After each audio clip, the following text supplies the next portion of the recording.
Good morning. All right, so June of this year, from this stage, I launched AIP. So just, 3-4 months ago here, which AIP is our open, extensible AI platform to help you build AI-enabled applications by bringing LLMs to your private data on your private networks that power these experiences both safely but also efficaciously.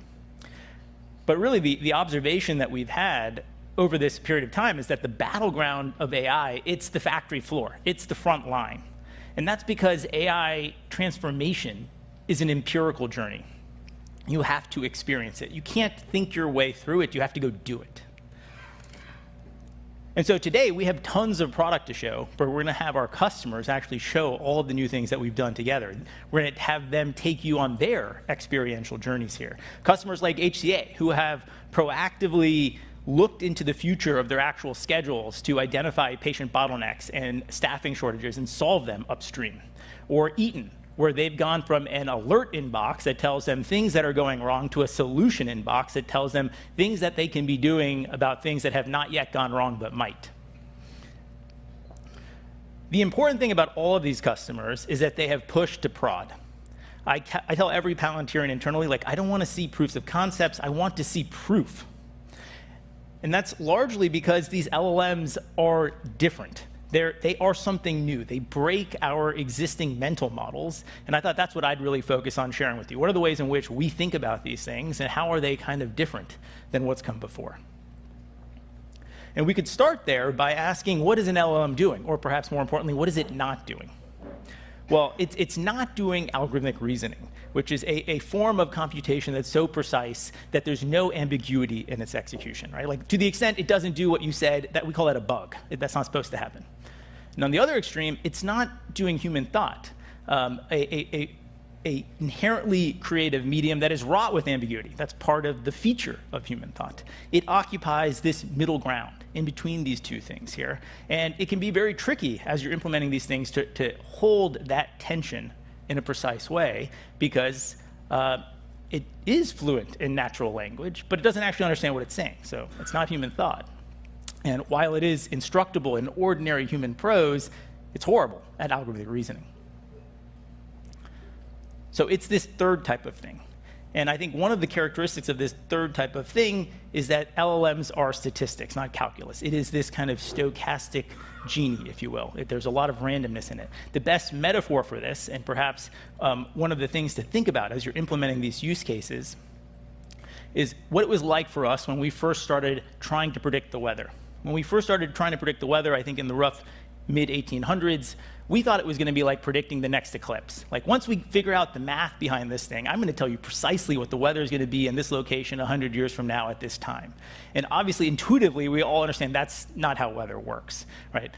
Astronomy is calculus. It's governed by the truth of the underlying mathematical equation. I can tell you that in the year 2186, I can tell you exactly where you need to be on Earth to see the longest eclipse in the last 10,000 years.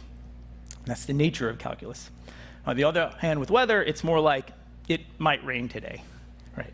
The equations are dominated by the propagation of error and some underlying fundamental stochasticity, randomness in it.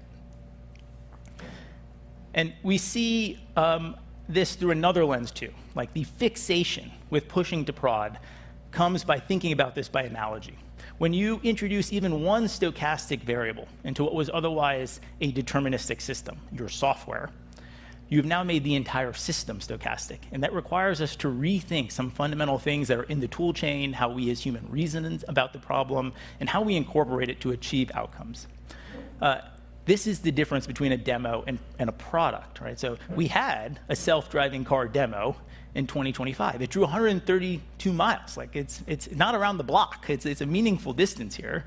And arguably, you could say maybe this year we'll have a product, maybe. Maybe it'll take another year or two more. And that's after 44 million self-driving miles. And some of that, the need to have all that experience speaks to this intuition that we have, that there's something stochastic about it. We need a lot of proof to understand how it's going to behave.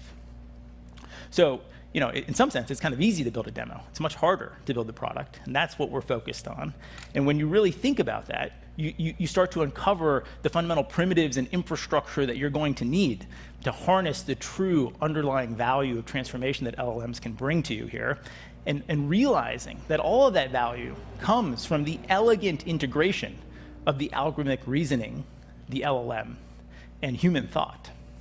And that's what you're going to see in the workflows that customers show off later today.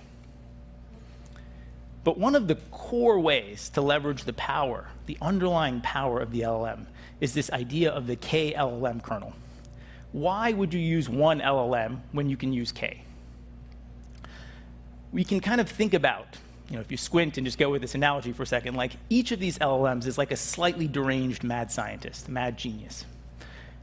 When we have this sort of situation as humans, we build committees. Why would you ask one mad genius the question when you can ask a committee of mad geniuses the question, and then synthesize the answer that you're going to get back and understand the kind of rich context where they agree, where they disagree, and what you want to do about that? It also forces you to realize the fundamental truth here that there isn't an answer in a context like this. There are answers. And it's probably most important for the underlying application developers to realize that. Because if you're in this simple paradigm, pretending that this is deterministic, asking a question, getting back a single answer, that could be hallucination, that could be it's not the answer, it's an answer, and then you're surfacing that to the user, you're going to find yourself stuck somewhere in that journey between 2005 and 2023. If instead you're using a kernel, like the KLM kernel, and you're getting back multiple answers, you're synthesizing those answers, you're able to flow that through and drive the entire user experience towards operational outcomes. It's how you synthesize, analyze, and design the software that's really going to matter here. So if we just walk through this approach briefly so that we understand what we're looking at, you would take your prompt and you would feed it to K LLMs. In this case, I just have 4 to keep it simple and reason through it. You get back the responses from each of these LLMs. You can use that to summarize the response of each LLM, and you send the entirety of each of the responses to a synthesis stage to understand, rate, compare the answers that you've gotten, and come forth with a best possible answer, the dissenting view of the answers, which models got what right, which models got what wrong, and then surface that to both the developer to drive the user experience and the end user as a consequence of doing that. Now, the synthesis can be deterministic. If you're getting back JSON or code, you could treat these as abstract syntax trees. You can do formal diffs of what you're getting back. And it's a deterministic sense of what's the same and different. But also, the synthesis can be an LLM step itself, where you have a synthesis prompt that's helping you, in the context of the workflow you're trying to do, create the right synthesis that matters for the work that you're doing in that stage. I'm going to illustrate this in a second. But I think what you will see is that the KLLM approach is the only way to manage model stability, operational risk, and harness the true nature of the LLM to win. So when we talk about model stability, if you remember a few months ago, there were reports that ChatGPT or GPT-4 suddenly got worse or better or different at certain things. And if you asked OpenAI, they would say, no, nothing changed. I always told you these models were stochastic. So yeah, you're getting different answers. That's the nature of the model. I think that's a pretty strong argument for why you can't have one LLM making critical decisions. You need K. On the other hand, if you think, oh, actually, something did change in the underlying model, I think that's a pretty strong argument for why you need more than one LLM. You need K if you're making a critical decision. So this allows you to triangulate the answers you're getting back and have a scaffolding around the critical decisions you're trying to drive in your enterprise operationally. Then if we think about, there's a lot of interest in creating custom fine-tuned models. That's great. I think we're going to live in a world where there's a menagerie of models in the future. How are you going to deploy them? You think about how are you going to have to do the equivalent of 44 million self-driving miles of testing and evaluation to understand and characterize putting this model into something as critical as manufacturing batteries or critical national infrastructure? I don't think that's a viable surface area of solution. Why don't you just make it the K+1 model? It's the K+1 LLM that's being evaluated in parallel. You're able to triangulate how it's the same or different and how it performs against a broad surface area, and certainly contextually against the use cases you actually built this custom fine-tuned model to perform against. So it's the fastest way and also the safest way to get operational value from the models that you want to build in the menagerie here. And then, of course, a big part of this approach is recognizing that you don't have many priors, or you have no priors on these models. How much experience do you have with this committee of experts? Over time, just like with a human committee of experts, as you get to know the experts better, you will have a stronger opinion, in this case backed up by the telemetry within AIP of historical responses, of which models are going to be best at what sort of use case. So are you going to ask every question to K models all the time? No. As you have stronger and stronger conviction of where to go for what, you'll tune that down. You can tune it down for cost, you can tune it down for correctness and accuracy, but all those levers will be within control of the enterprise here. So maybe to walk through an example here, the first, so this shows us using GPT-4, StarChat Beta, and Llama 2 13B. What models don't really matter per se, but just so you have some context here. So the underlying prompt is that I would like to get back a Python function that takes in this table of employees with columns like first name, last name, year, employment date, and company. And it gives me back the employee at each company with the highest tenure. So the prompt is being sent off to all three models at once. You see the GPT-4 answer streaming back in. And once you get the full answer, you'll get a summary of the answer, so it collapses down. You see the StarChat summary, and Llama will be coming shortly. Once all of these answers come, they will be sent to the synthesis stage, then to compare and contrast them. And that's where the real magic of the KLLM kernel comes in. So here is the synthesis answer streaming back in here. And I'm getting the model's assessment of what code should I actually consider, what Python code should I actually do that meets these requirements here. But much more interestingly, now we see the relative performance of the models. So how did Llama 13 do? How did StarChat do? And we see that in the kind of upper right and kind of in the middle, in the lower middle section here. So let's step through each of these in a second. Here are the summary answers. Now, here's the output from the synthesis, where what we can see is that, interestingly, Llama did something where it dropped all employees who had a tenure of less than a year. That was not an explicit requirement of the prompt. It's kind of interesting, though, as a developer, maybe I want to consider that. It also shows you the nature of the stochasticity that's underlying this. So it either meets my requirements, it considers an edge case I hadn't thought of, or it doesn't. StarChat actually failed to account for ranking the tenure of the employees. And so this gives me a sense, again, of this is another dot in understanding how this model is going to perform over the fullness of time here. But I, as the developer or the end user here, have a rich understanding of what I should be thinking about, and a much richer understanding than if I just asked one of these models the question. Even if I got, quote unquote, the right answer, I have a much more varied topology, a 3D understanding of what's going on. And then operationally, one of the interesting things is, well, what if I only have one LLM? Even then, this is still valuable. Think about it as K by 1 LLMs, where we've put this in production with manufacturing customers, where they're trying to leverage their internal enterprise knowledge repositories and create abilities for frontline workers to interact with it. You can actually take your question and send it to, in parallel, the same LLM at scale, and understand how much concurrence is there in the responses that you're getting back, how much divergence is there. I have a silly example here where I'm just saying, look, basically I have 3 doors, which one should I pick? And this is a real example where I get back a different answer every time I ask. You could kind of maybe expect that in the context of having the stochastic genie as your answer. One thing it tells you is this is probably not a good question to ask an LLM. This is an LLM hard problem. If you're never going to get convergence on the answers you're asking, maybe you're kind of designing this wrong. It's some way of thinking about that. But importantly, then, this surfaces how do I bring this to the workflow? Do I need more knowledge augmentation on the front end? What sort of algorithmic tools can I build to bring to bear?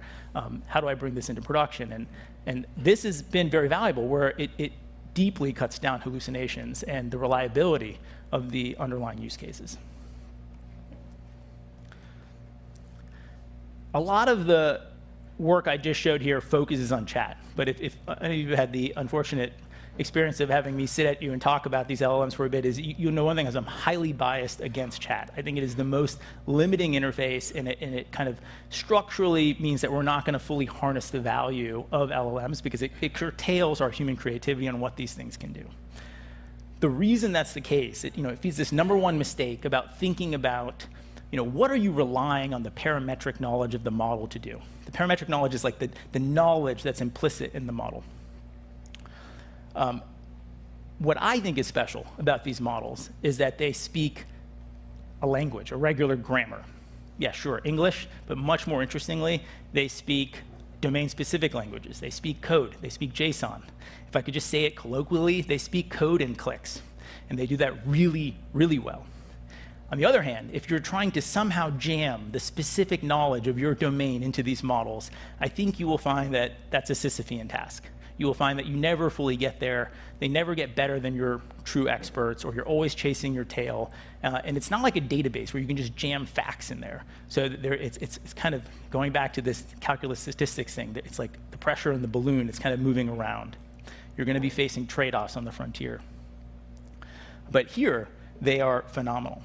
So if you thought about this as LLM should be defining the experience your humans have when they're using their enterprise tools, then you start to see different patterns emerge here. So this video will illustrate, we have this application in the upper right-hand corner here that is our operational application. That application has some sort of internal representation, some sort of JSON that represents the app, and that's what you're going to see kind of rendered here. Okay, so looks like computer speak. Well, I would like to add properties to this table that are every location property that's in the ontology. Now, I can do that as a human. It's probably on the order of 50 to 100 clicks to go into the application, to edit it, to add all of these things. Or I can just say this, and actually the LLM can speak those clicks, if you will, and change my underlying application state for me. This is, I think, a better way of thinking about the paradigms that we could be using to power these sorts of experiences. It's a concrete manifestation of how the experience the LLM creates changes the human interaction with software and allows us to leverage tools. So LLMs need software tools. They need that augmentation to do algorithmic reasoning. That is how you get the precision of calculus with the power of statistics. And all of the value sits at that intersection of your deterministic code and the stochastic LLM. This is how you register your existing AI models, your Jupyter notebooks, your Lambda functions, your high-performance compute clusters. How do I take all of that deterministic value I have and unleash it in this sort of paradigm here? And I think in many ways, chat also limits us to thinking about LLMs as a single tool. It's like in music, it's like hitting one note, right? Like you want to be playing a chord, and that chord is the elegant integration of human thought, algorithmic reasoning, these tools that you have, and the LLMs. And so I want to just signpost this to really watch for this in the customer demonstrations later. And here's an example that we'll see from Eaton, where we can look at what do these tools mean? What do they look like? So we start off and we see the prompt here. This is, of course, a prompt that's going to an LLM. But underneath the prompt, you can see it's been given a tool, the ability to query the ontology for plant material, I think. You see more prompts, and then the interplay, okay, well, I can query for plants and for plant material as well. And as we kind of go on here, and this is like chained logic. This is an LLM-backed function. I'm building logic that's running my enterprise. It's fluidly going between the LLM and a query tool. And now what we see, it's also going to an ontology function. You can, that's the function that's calling the AI model. It's calling the Lambda function. It's calling the notebook. It's calling the logic in my enterprise. And it's letting the LLM wield it in an operational context here with the guardrails, with the safety in an elegant sort of way. So I think you'll see that in each of these demonstrations. How did the customers build these functions? And how are they going between the LLMs and the algorithmic tooling? And that's a big part of this. What will also come through in these demonstrations, the LLMs don't change what problems matter to your business. The problems that matter to your business are the same problems that mattered to your business yesterday. They allow you to solve these problems substantially more quickly. And I think that's really exciting, because with AI, as Alex even kind of alluded to, all the value really accretes to the incumbent users, the incumbent applications, the incumbent organizations. And that means you can just solve these things substantially more quickly. Okay, so I think enough with our mental models. Let's get to the front lines. Ted will be up next to tell us and take us there. Like, what works? How do you approach it? How do you get started? Thank you, guys.